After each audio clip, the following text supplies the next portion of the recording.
university professor in Glasgow. Another liberal, but also a Yugoslav patriot, he was at first a firm believer in the idea of Tito's resistance movement, which he joined, yet this did not spare his father a death sentence, following a notorious show trial soon after the Communists came to power, and he himself narrowly escaped the same fate. Years later he established in London the Centre for Research into Communist Economies, an academic think tank researching the communist economic experiment at a time when many Western academics seriously thought that it had something to offer.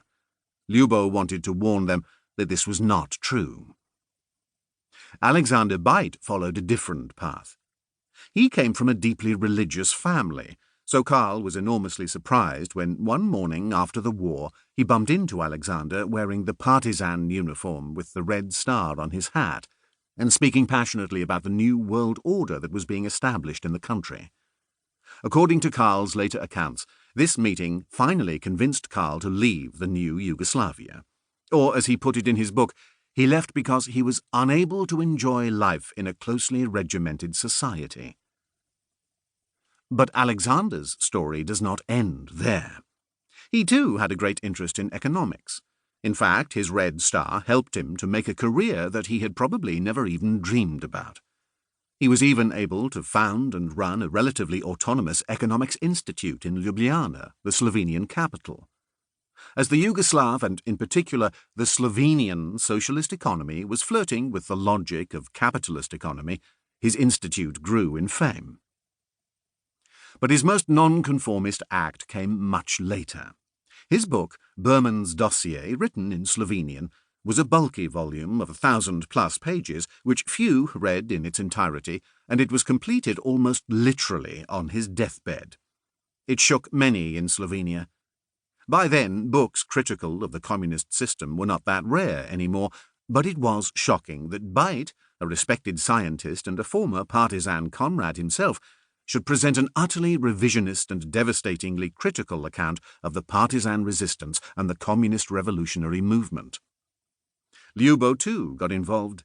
With his eternal, almost naive belief in the intrinsic good of mankind, he accepted, after the democratic changes, the challenge offered by a new political party, born out of the socialist youth organization that rebranded itself as the Liberal Democratic Party and unsuccessfully ran for president of Slovenia, only to later feel that he had been used as a figurehead by men who did not exactly share his passionate and deep belief in liberal democracy.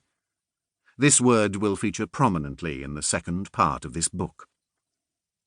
Each of the three classmates could tell his own personal story about Eastern Europe as they knew it, and each of these stories is so characteristic of Central and Eastern Europe to which this book is dedicated.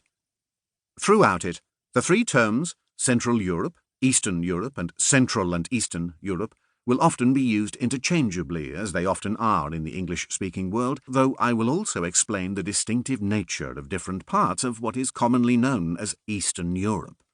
This is also the main subject of the first part of the book. Today, the Berlin Wall has been down for some time, and the countries of the region safely in the European Union and NATO. Over the period of 30 years, knowledge about the region, including popular knowledge, has improved considerably. But the rise of Mr. Kaczynski in Poland and Mr. Orbán in Hungary, and the region's reaction to the migrant crisis in 2015, have once again raised questions about the meaning of what is called Eastern Europe. The war in Ukraine has further revived interest in this part of the continent. Much of what is contained in the following pages was published in 2009 under the title What's So Eastern About Eastern Europe? The aim of the book then was to familiarize the reader with basic political and social history of the region. A lot of that has, as I said, now become a part of general knowledge and does not need to be repeated. But since then, there have also been new developments that have puzzled Western audiences again and posed, albeit in a different way, the same question again. What is so different, after all, about Eastern Europe that, after successfully becoming a part of Europe again, it seems to have turned into what has become known as illiberal Europe? This is at least how it looks. This question calls for a new, revised and updated edition that retains most of the historical account of the first edition.